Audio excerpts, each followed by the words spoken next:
Hey guys, Erito here. Welcome to another video. We are in the SF23, the Super Formula series.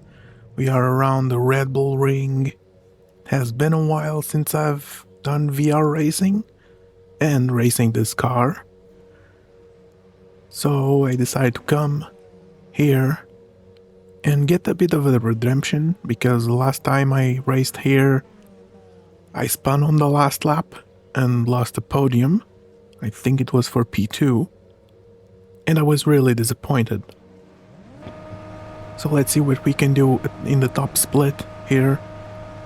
It's lights out, and we get a decent start. It's not the best start I've had. I don't have virtual mirror on, and for some reason, well, not for some reason, I realized after the video that my settings didn't save for my UI changes, so I don't have the new spotter indicators for left and right, so I have to actually be extra aware of where cars are. I get a terrible exit out of turn 2, I believe that's turn 2,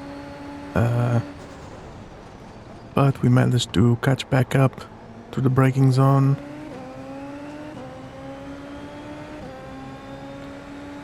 I was suffering with a bit of understeer through this corner.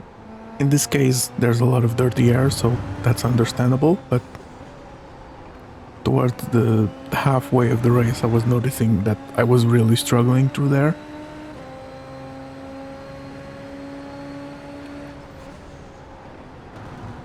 And for this video, we're gonna have two races, as this guy ahead has a terrible exit out of there because those new curbs are terrible. They just updated the map. The guy ahead spins. We are still side by side with the Red Bull livery. I'll get back to the previous point. Hard on the brakes. I could have maybe gone a bit harder or a bit later on the brakes. We're still side by side. There's now a McLaren livery right behind us. He's actually gonna dip his nose in there, and I did not realize, but I got a warning for 3 wide. Thankfully he actually braked enough so I wouldn't chop his nose, but now they are side by side behind and we got the position. Now it's time for us to run away, and unfortunately this is exactly where I stayed the whole race, other than just a couple of freebies which we will see in a moment. Like I was saying, this is gonna be a 2-part video. We're gonna have 2 races because exactly I stayed in the same place the whole race, so it turned out a bit too short.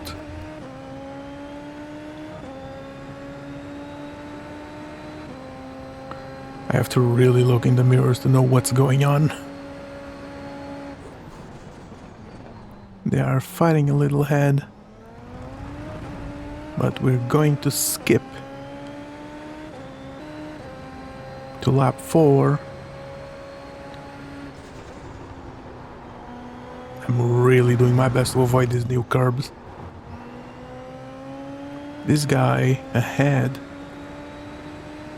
if you see closely, you can see he was missing his whole engine cover, so he pulled over and let us go past. And now we have Zhang behind us, and he's gonna be the whole pressure that we get throughout the whole race.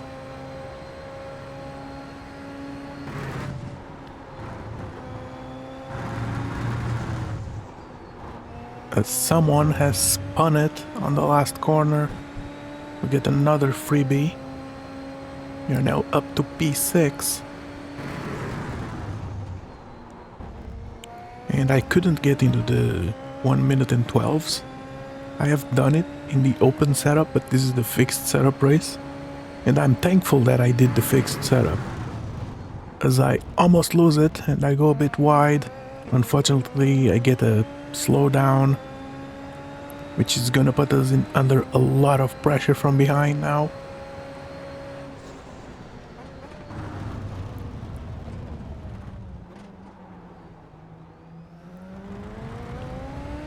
.8 seconds, 1.9. I'm shaking my head in disappointment with myself.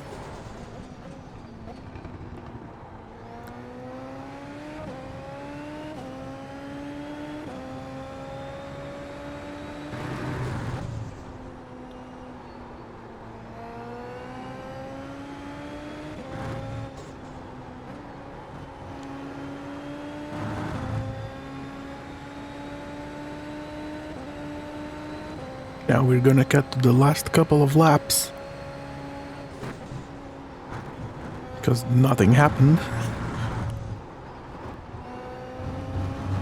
And now we're gonna be under real pressure from behind, because Zhang was starting to do a bit better laps than I was doing.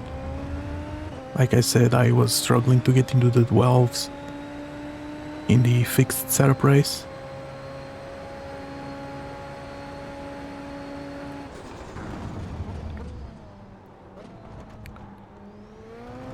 So now I realized I had enough battery left for the push to pass to do the rest of the laps.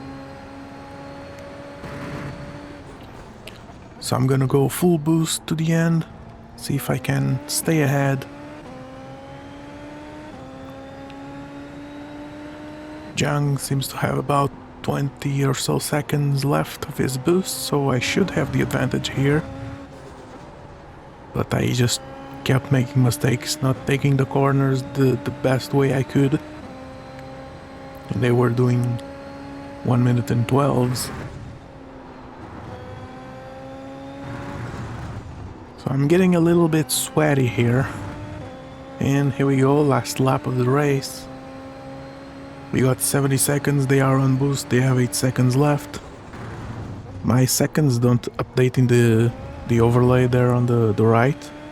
While I have it on, I don't know why it does that, but it is what it is. You can see the big number on my wheel. As I make a massive mistake, and now Zhang is less than a second behind us. We have the boost advantage still, but they were just lapping really well at the end of this race.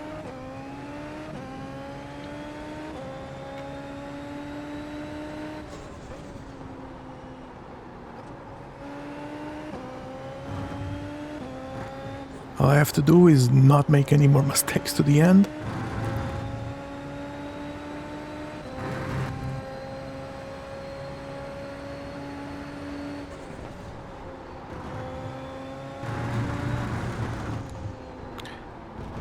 And that's exactly what I do. I make a mistake right at the end.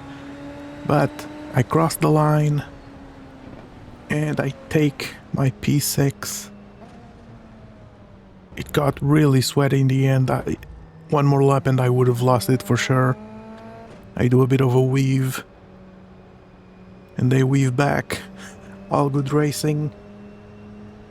But, like I said, this video would have been too short if it ended right here.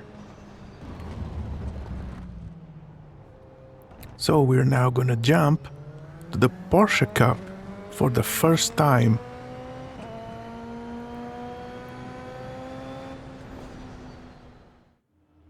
And I am completely out of my element here. And this is once again the top split. So I'm going to start from the back. I didn't qualify. We are 4 lights. And off we go.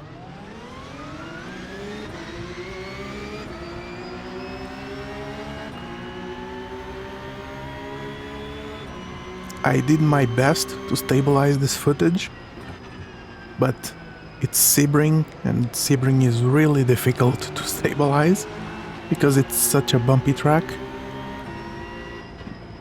But this is the Porsche Cup series, and you can expect a bit of carnage, as you can see in my mirrors. So this race is gonna be all about taking all those freebies and see how little IR we can lose. That's interesting.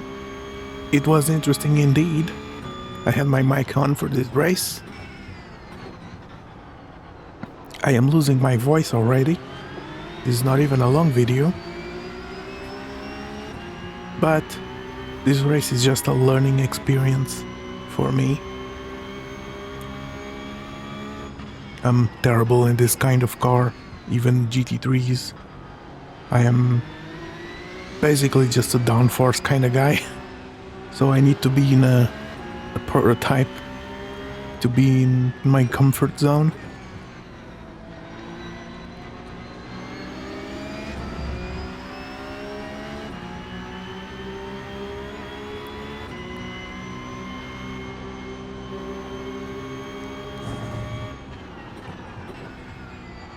So this footage is gonna be a little more zoomed in than usual because of the stabilization I was using.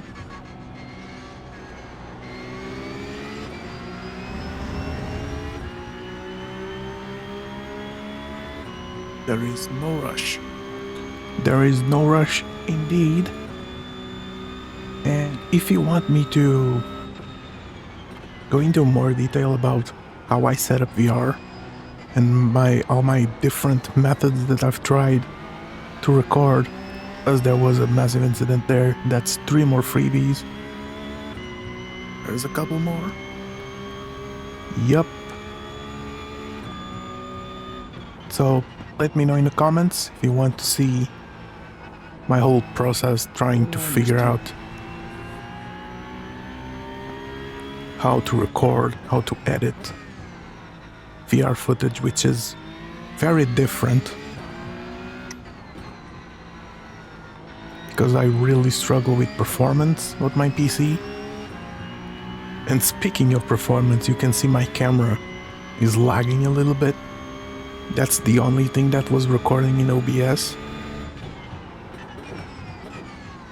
because the footage itself I'm recording directly on my VR headset. I'm using a Quest 3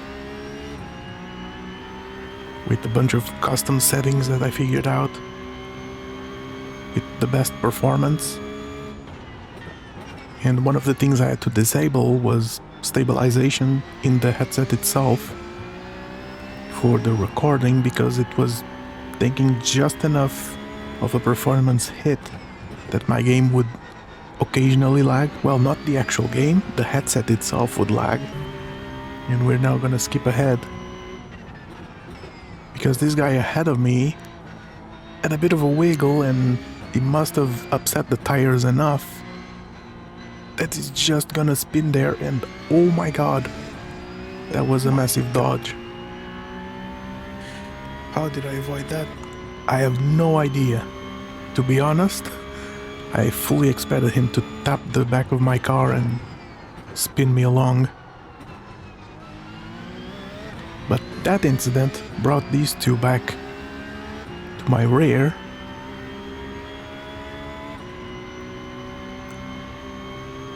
And I'm just gonna actually let them pass me because they're far too fast for me. And like I said, it's just a practice session essentially for me as I learn the car.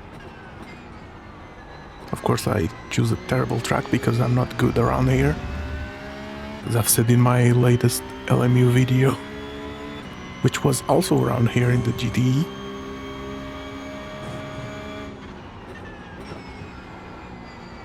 You gotta be really careful with these curbs here. If you go past them, the front of the car just bounces a lot and you may lose control.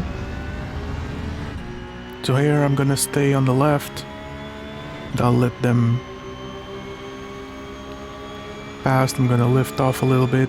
As you can see, my indicator now actually works because I've saved it properly this time with the new UI updates.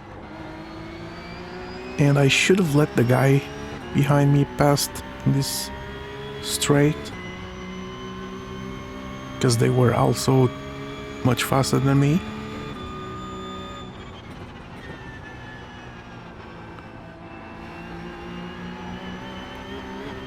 look how bumpy it is. And this is with stabilization on.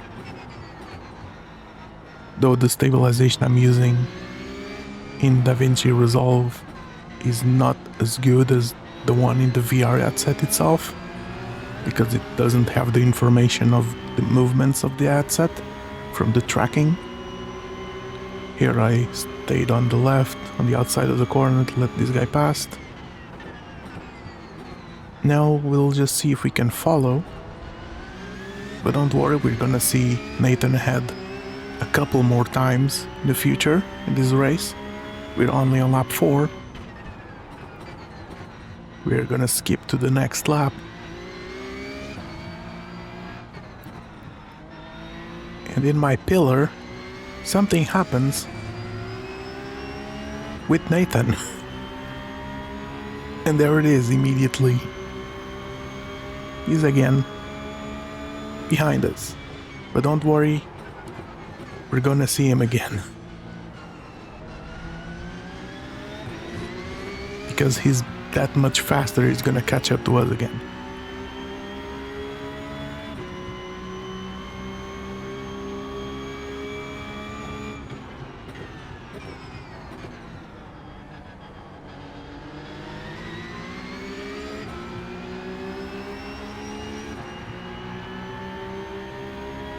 I was really doing my best to try and keep up, but I'm just not good enough to keep up with the aliens of Top Split.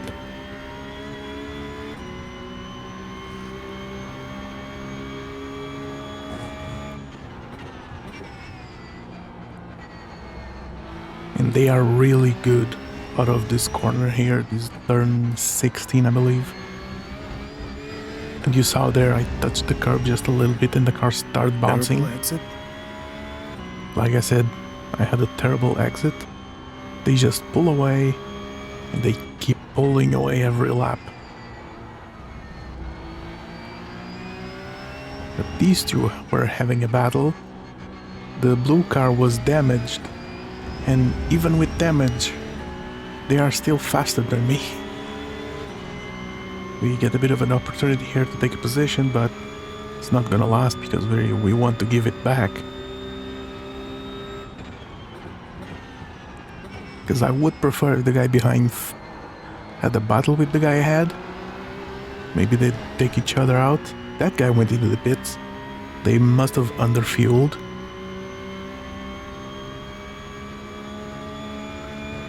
Or maybe they had damage, I don't know. But that was another freebie.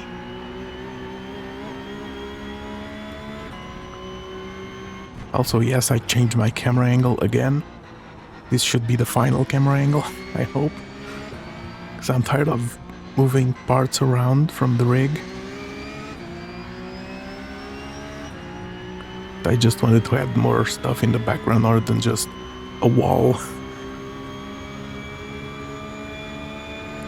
This guy was going into the defensive. I had no intention of going for a pass. They were just overly defensive for some reason against literally anyone. So they definitely weren't driving very happy.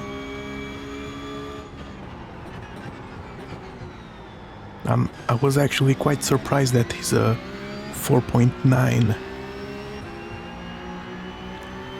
safety rating.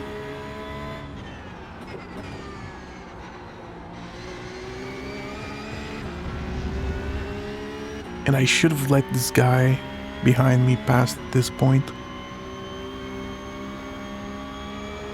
And I'm actually gonna be quite unpredictable at the end of this straight. It's gonna be a really terrible way to let the guy behind pass me, because I made another mistake there. I'm just gonna slow down early. And they almost punt me at the back. And I go intentionally wider, just to let them have it. But I could have done that. He's faster, so I'm just gonna let him go. Yeah, exactly. It's faster. But I could have easily died there because I unpredictably let off too early.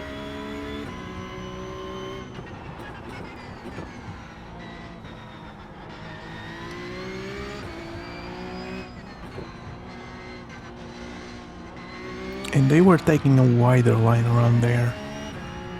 So maybe that's where I was making a mistake. Anyways, Nathan is back. And you know what I'm gonna do? Just let him go after them. I'm sure they weren't the happiest as well, due to multiple accidents.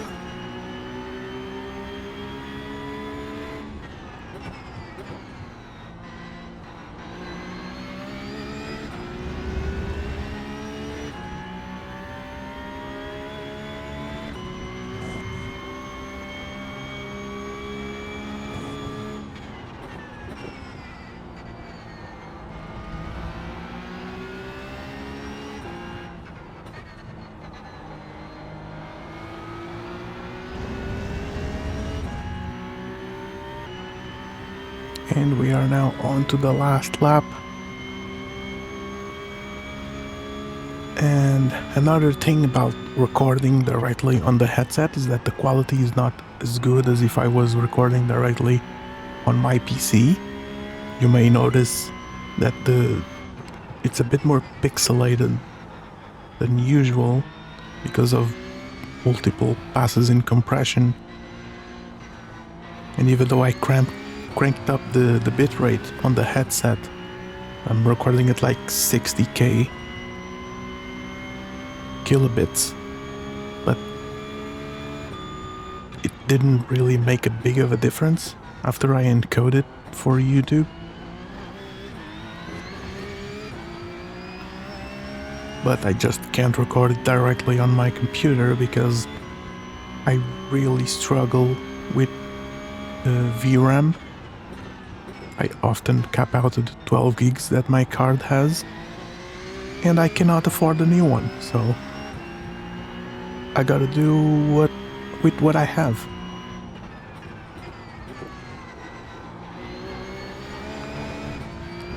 As I almost spin in there.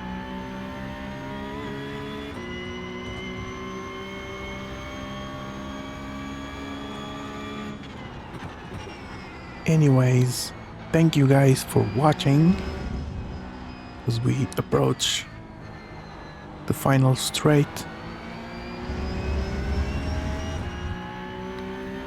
And I will be seeing you soon. I don't know what I will record, but there's plenty of racing this week. Way too much Sebring, but it is what it is. But yeah. Thank you guys for watching, and I will see you in the next one. Leave a like and subscribe. Goodbye.